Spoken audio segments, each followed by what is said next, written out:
150 men, under command of Major McLeod, encamped on Belly River, a short distance below here last night. In the evening, the Major, some other officers, and a squad of men paid us an official visit.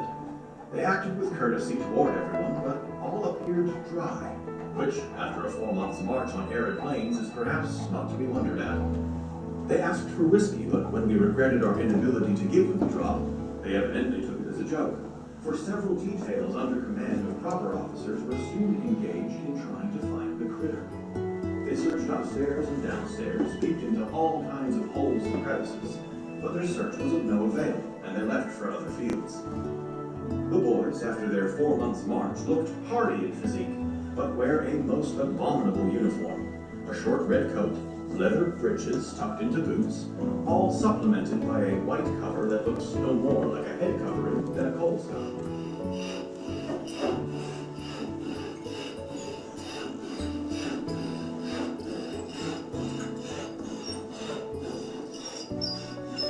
In the first place, I was born in Montreal on the 28th day of December in the year 1832, so that I will be 78 years old on the 29th of December next.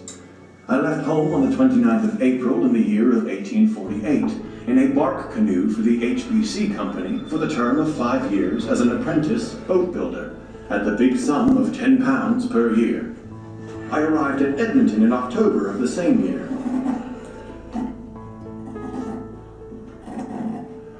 I was in the employ of the company until the year 1864.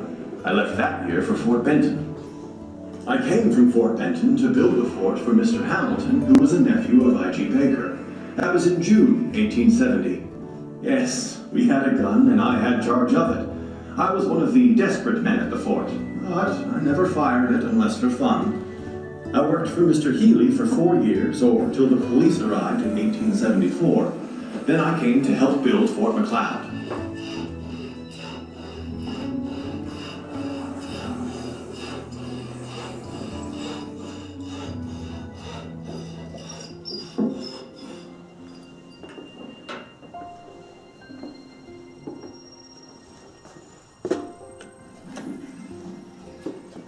We were approaching Fort Whoop from the east, and it was toward evening when we topped a small rise and looked down on the plain beneath.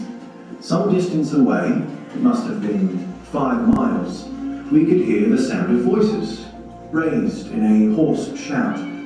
At first, we could see nothing.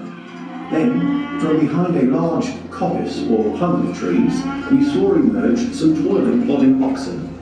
We could see them plainly through our field glasses, swinging along in that peculiar gait of the bovine. As they walked, the dust drifted from their plodding hooves in little clouds. Team after team came into view until there were nearly a half mile of them stretched out. A man on horseback rode up and down the line. The sun was nearing the horizon, and we stood and watched them until the plodding, swaying oxen, dragging their wagons behind them, were lost in the haze of the autumn sun.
Leaving Fort McLeod about 7 o'clock today, we reached this point after a rather pleasant drive of about 30 miles.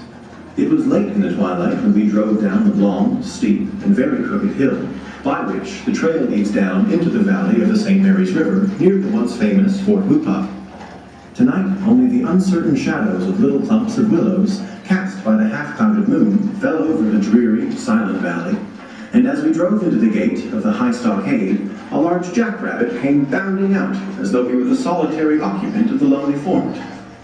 As we drove up to the door of what was in former days the sitting room, the proprietor made his appearance, and it was not long before the mules were very comfortably stabled and we were well housed for the night.